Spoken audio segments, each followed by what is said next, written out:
Day 2 വ്ലോഗിലേക്ക് എല്ലാവർക്കും സ്വാഗതം. പഞ്ചമിയൊക്കെ ചെയ്ത് എല്ലാവരും വന്നുകൊണ്ടിരിക്കുകയാണ്. അശ്വതി വന്നിട്ടുണ്ട്.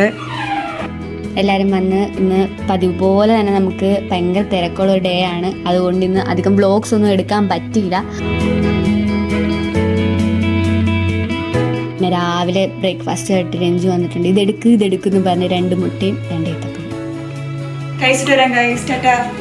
പിന്നെ നമുക്ക് കസ്റ്റമേഴ്സ് വന്നു. പിന്നെ കസ്റ്റമേഴ്സ് വന്നിട്ടുണ്ടായിരുന്നു. നമുക്കതിന് വ്ലോഗ് എടുക്കാൻ പറ്റിയില്ല. അപ്പോഴത്തേക്കും ലഞ്ചിങ് ടൈമായി. നമ്മളപ്പോൾ ഫുഡ് കഴിക്കുകയാണ്.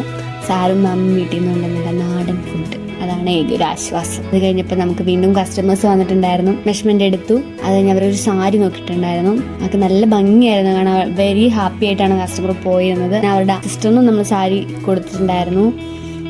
ആൾക്കും നല്ല ഭംഗിയുണ്ടായിരുന്നു ഇട്ടിട്ട് കാണാൻ. വേറൊരു പ്രൊഡക്റ്റും കൂടി അവർ നമുക്ക് തന്നിട്ടുണ്ടായിരുന്നു. അപ്പോൾ അതിൻ്റെ മെഷർമെൻറ്റും കാര്യങ്ങളൊക്കെ എടുത്ത് കഴിഞ്ഞാൽ അവർ രണ്ടുപേരും നല്ല ഹാപ്പി ആയിട്ടാണ് പോയത്. അതിന് അടുത്ത കസ്റ്റമർ വന്നിട്ടുണ്ടായിരുന്നു. ഇന്ന് എല്ലാവരും ഫുൾ ഡേ തിരക്കായിരുന്നു. അപ്പോൾ ആരെയും നമുക്ക് ക്യാമറയുടെ മുന്നിൽ കിട്ടിയില്ല. നെക്സ്റ്റ് സാരി ആയിട്ടാണ്, വെഡ്ഡിങ് സാരി ആയിട്ടാണ് വന്നത്.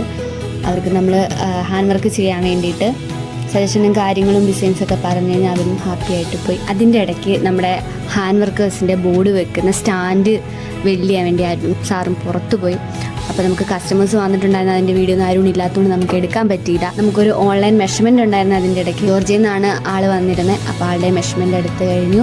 അശ്വതി ഇപ്പോഴും വർക്ക് ഹോളിക്ക്. കസ്റ്റമറൊക്കെ ഒന്ന് പോയി കഴിഞ്ഞ് മാം പോവാറാവുന്ന ടൈമിലാണ് നമ്മൾ ശരിക്കും ചായ കുടിക്കുന്നത്. അപ്പോൾ ചായ കുടിക്കുന്ന തിരക്കിലാണ് എല്ലാവരും. പോകുന്ന ടൈമിൽ നമുക്ക് ഓറഞ്ചൊക്കെ തന്നിട്ടാണ് പോയത്. അപ്പോൾ ടാറ്റയൊക്കെ കൊടുത്ത് മാമിനെ സാറിനെ നമ്മൾ പറഞ്ഞു വിട്ടു. അപ്പോൾ ഇന്നത്തെ വ്ലോഗ് ഇത്രയേ ഉള്ളൂ. അപ്പോൾ നാളെ ഒരു നല്ലൊരു വ്ലോഗുമായിട്ട് നമ്മൾ വരാം. ടാറ്റാ. ആരോടും പറയാറുണ്ട് ടാറ്റാ.